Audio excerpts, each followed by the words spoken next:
નમસ્કાર. ચાલો આજે વાત કરીએ લોકપ્રિય સાહિત્યની.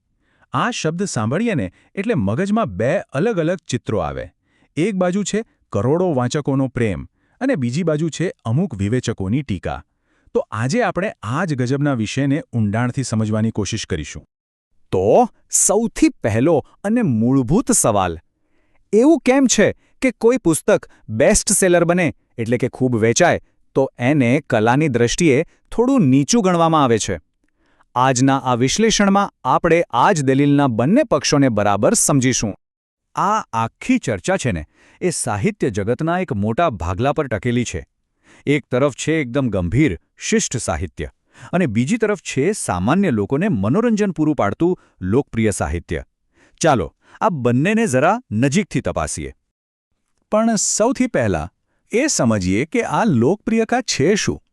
સાવ સાદી ભાષામાં કહીએ તો જે વસ્તુને લોકોનો મોટો સમૂહ પસંદ કરે, એને આવકારે, એ લોકપ્રિય છે.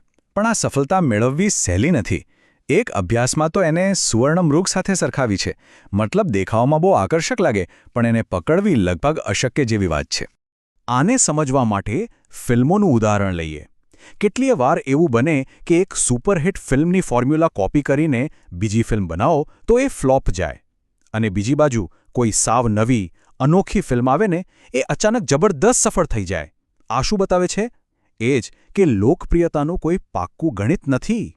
તો હવે આપણે જરા લોકપ્રિયતાના જુદા જુદા પ્રકાર અને એ કેટલો સમય ટકે છે એના પર વાત કરીએ.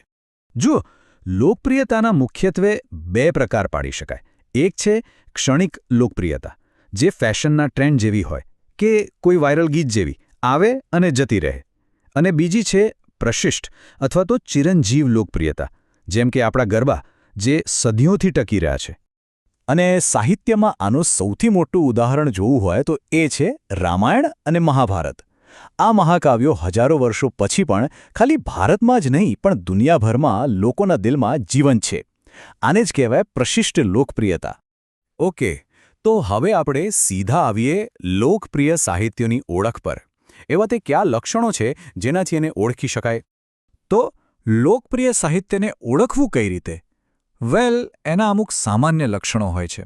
જેમ કે એ મોટાભાગે મેગેઝિન કે છાપામાં હપ્તે હપ્તે છપાય છે. એનું કદ મોટું હોય છે અને ભાષા એકદમ સરળ અને સીધી હોય છે. એનો મુખ્ય હેતુ કોઈ ગહેન બોધ આપવાનો નથી પણ મોટા પાયે લોકોનું મનોરંજન કરવાનો છે. અને આ જે હફતાવાર છપાય છે ને એનાથી એક બહુ મજેદાર વાત થાય છે. લેખક છે ને એ ક્યારેક વાચકોના રિએક્શન જોઈને વાર્તામાં ફેરફાર પણ કરી શકે છે. આ તો એક રીતે લેખક અને વાચક વચ્ચેનો જીવંત સંવાદ થયો, જે શિષ્ટ સાહિત્યમાં ભાગ્યે જ જોવા મળે છે. હવે આપણે આખી વાતના કેન્દ્રમાં આવીએ છીએ. એ જગ્યાએ જ્યાં સાહિત્યના આ બે છેડા સામસામે આવે છે અને ટકરાય છે. શિષ્ટ અને લોકપ્રિય સાહિત્ય વચ્ચેનો જે મૂળભૂત તફાવત છે એ અહીં એકદમ સ્પષ્ટ જોઈ શકાય છે. શિષ્ટ સાહિત્યનો ધ્યેય કલાની અભિવ્યક્તિ છે અને એ ખાસ નાના વાચક વર્ગ માટે હોય છે.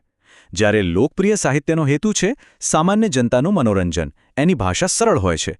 એકનું મૂલ્ય એની કાયમી કલાત્મકતામાં છે તો બીજાનું મૂલ્ય એ જે તે સમયમાં આપે છે એ આનંદમાં છે. જે લોકો શિષ્ટ સાહિત્યના હિમાયતી છે એમનો દૃષ્ટિકોણ કેવો હોય છે? નીતિન મહેતાના શબ્દોમાં જ સમજીએ. તેઓ એવું માને છે કે જે લોકપ્રિય છે એ હલકા વર્ગનું અને નિમ્ન સ્તરનું છે. કેમ? કારણ કે એ કલાના જે સ્થાપિત નિયમો છે, જેને સૌંદર્યશાસ્ત્ર કહેવાય, એમાં બંધ નથી બેસતું. પણ સિક્કાની બીજી બાજુ પણ છે. જે લોકો લોકપ્રિય સાહિત્યના ચાહક છે એમનું પણ પોતાનો એક મત છે. તેઓ આ શિષ્ટ વર્ગને દંભી અને કૃતક ગણે છે.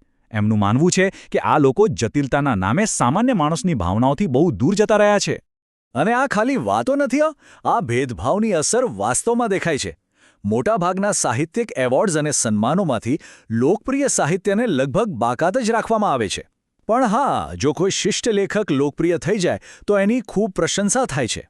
આ એક એવો વિરોધાભાસ છે જે બતાવે છે કે આ લડાઈ ફક્ત કલાની નથી, કદાચ પ્રતિષ્ઠાની પણ છે. તો શું આનો કોઈ ઉકેલ છે? ચાલો હવે એક એવા નિષ્કર્ષ તરફ જઈએ જ્યાં બંને પ્રકારના સાહિત્યનું મૂલ્ય સમજાય. આખરે આપણે સમજવું રહ્યું કે કદાચ સવાલ કયું સાહિત્ય સારું એ છે જ નહીં. બંને પોતપોતાની જગ્યાએ સાચા છે. એમના હેતુઓ અલગ છે પણ બંનેનું મહત્વ છે. એકનો ઉદ્દેશ્ય મોટા સમુદાયને મનોરંજન પૂરું પાડવાનો છે તો બીજાનો ઉદ્દેશ્ય કલાની નવી સીમાઓ શોધવાનો છે. બંનેની પોતાની આગવી અને મહત્વની જગ્યા છે. અને આ બધી ચર્ચા પછી એક સવાલ મનમાં રહી જાય છે. શું કોઈ એવી કલાકૃતિ હોઈ શકે જે એકસાથે જબરદસ્ત બેસ્ટ સેલર પણ હોય અને કાલાતીત માસ્ટરપીસ પણ બને? શું લોકપ્રિયતા અને મહાનતા એકસાથે ચાલી શકે? આ પ્રશ્નોનો જવાબ વિચારવા જેવો છે, ખરું ને?